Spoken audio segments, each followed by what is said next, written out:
This is a TLC recording. Pride and Prejudice by Jane Austen. Chapter 54. As soon as they were gone, Elizabeth walked out to recover her spirits, or in other words, to dwell without interruption on those subjects that must deaden them more. Mr. Darcy's behavior astonished and vexed her. "Why, if he came only to be silent, grave, and indifferent," said she, "did he come at all?" She could settle it in no way that gave her pleasure. "He could be still amiable, still pleasing, to my uncle and aunt, when he was in town, and why not to me? If he fears me, why come hither? If he no longer cares for me, why silent? Teasing man, I will think no more about him." Her resolution was for a short time involuntarily kept by the approach of her sister, who joined her with a cheerful look, which showed her better satisfied with their visitors than Elizabeth. "Now," said she, "that this first meeting is over, I feel perfectly easy. I know my own strength, and I shall never be embarrassed again by his coming. I am glad he dines here on Tuesday. It will then be publicly seen that, on both sides, we can meet only as common and indifferent acquaintance." "Yes, very indifferent indeed," said Elizabeth, laughingly. "Oh, Jane, take care." "My dear Lizzie, you cannot think me so weak as to be in danger now." "I think you are in very great danger of making him as much in love with you as ever." They did not see the gentleman again until Tuesday, and Mrs. Bennet, in the meanwhile, was giving way to all the happy schemes, which the good humour and common politeness of Bingley, in half an hour's visit, had revived. On Tuesday there was a large party assembled at Longbourn, and the two who were most anxiously expected, to the credit of their punctuality as sportsmen, were in very good time. When they repaired to the dining-room, Elizabeth eagerly watched to see whether Bingley would take the place, which, in all their former parties, had belonged to him, by her sister. Her prudent mother, occupied by the same ideas, forbore to invite him to sit by herself. On entering the room, he seemed to hesitate, but Jane happened to look round, and happened to smile. It was decided. He placed himself by her. Elizabeth, with a triumphant sensation, looked towards his friend. He bore it with noble indifference, and she would have imagined that Bingley had received his sanction to be happy, had she not seen his eyes likewise turned towards Mr. Darcy, with an expression of half-laughing alarm.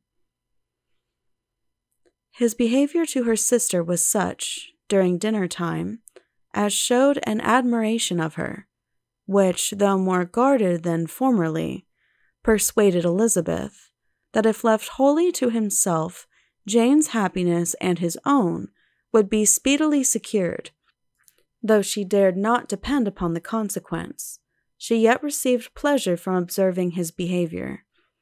It gave her all the animation that her spirits could boast, for she was in no cheerful humour. Mr. Darcy was almost as far from her as the table could divide them. He was on one side of her mother. She knew how little such a situation would give pleasure to either, or make either appear to advantage. She was not near enough to hear any of their discourse, but she could see how seldom they spoke to each other, and how formal and cold was their manner whenever they did. Her mother's ungraciousness made the sense of what they owed him more painful to Elizabeth's mind, and she would, at times, have given anything to be privileged to tell him that his kindness was neither unknown nor unfelt by the whole of the family. She was in hopes that the evening would afford some opportunity of bringing them together. that the whole of the visit would not pass away without enabling them to enter into something more of conversation than the ceremonious salutation attending his entrance. Anxious and uneasy, the period which passed in the drawing-room, before the gentleman came, was wearisome and dull to a degree that almost made her uncivil. She looked forward to their entrance as the point on which all her chance of pleasure for the evening must depend. "If he does not come to me then," said she, "I shall give him up forever." The gentleman came, and she thought he looked as if he would have answered her hopes.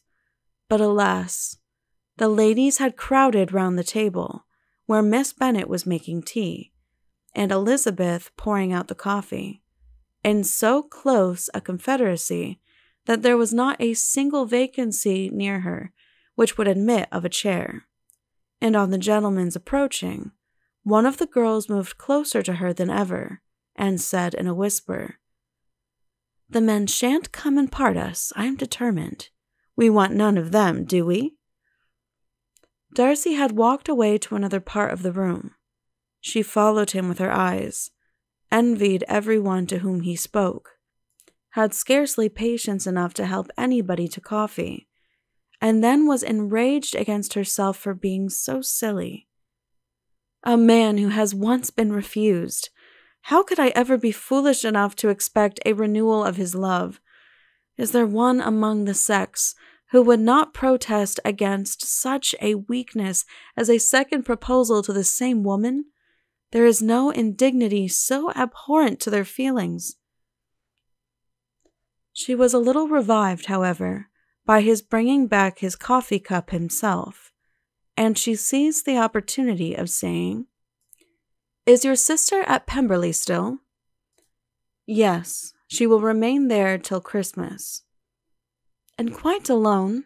Have all her friends left her?" "Mrs. Annesley is with her. The others have been gone to Scarborough these 3 weeks." She could think of nothing more to say, but if he wished to converse with her, he might have better success. He stood by her, however, for some minutes in silence, and at last, on the young lady's whispering to Elizabeth again, he walked away. When the tea things were removed and the card tables placed, the ladies all rose, and Elizabeth was then hoping to be soon joined by him, when all her views were overthrown by seeing him fall a victim to her mother's rapacity for whist players, and in a few moments after seated with the rest of the party, she now lost every expectation of pleasure. They were confined for the evening at different tables, and she had nothing to hope, but that his eyes were so often turned towards her side of the room as to make him play as unsuccessfully as herself. Mrs. Bennet had designed to keep the 2 Netherfield gentlemen to supper, but their carriage was unluckily ordered before any of the others, and she had no opportunity of detaining them. "Well, girls," said she, as soon as they were left to themselves, "what say you to the day? I think everything has passed off uncommonly well, I assure you. The dinner was as well dressed as any I ever saw.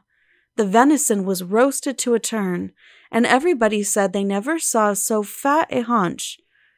The soup was 50 times better than what we had at the Lucases last week, and even Mr. Darcy acknowledged that the partridges were remarkably well done, and I suppose he has 2 or 3 French cooks at least. And, my dear Jane, I never saw you look in greater beauty. Mrs. Long said so too, for I asked her whether you did not. And what do you think she said besides? Ah, Mrs. Bennet, we shall have her at Netherfield at last. She did indeed. I do think Mrs. Long is as good a creature as ever lived, and her nieces are very pretty behaved girls, and not at all handsome. I like them prodigiously." Mrs. Bennet, in short, was in very great spirits. She had seen enough of Bingley's behaviour to Jane to be convinced that she would get him at last, and her expectations of advantage to her family, when in a happy humor, were so far beyond reason that she was quite disappointed at not seeing him there again the next day to make his proposals. "It has been a very agreeable day," said Miss Bennet to Elizabeth. "The parties seemed so well selected, so suitable one with the other. I hope we may often meet again." Elizabeth smiled.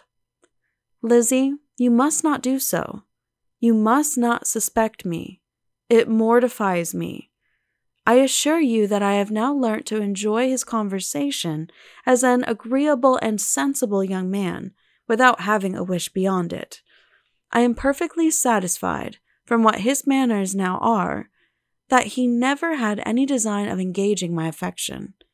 It is only that he is blessed with greater sweetness of address, and a stronger desire of generally pleasing than any other man." "You are very cruel," said her sister. "You will not let me smile, and are provoking me to it every moment. How hard is it in some cases to be believed, and how impossible in others. But why should you wish to persuade me that I feel more than I acknowledge? That is a question which I hardly know how to answer. We all love to instruct, though we can teach only what is not worth knowing. Forgive me, and if you persist in indifference, do not make me your confidant." End of Chapter 54.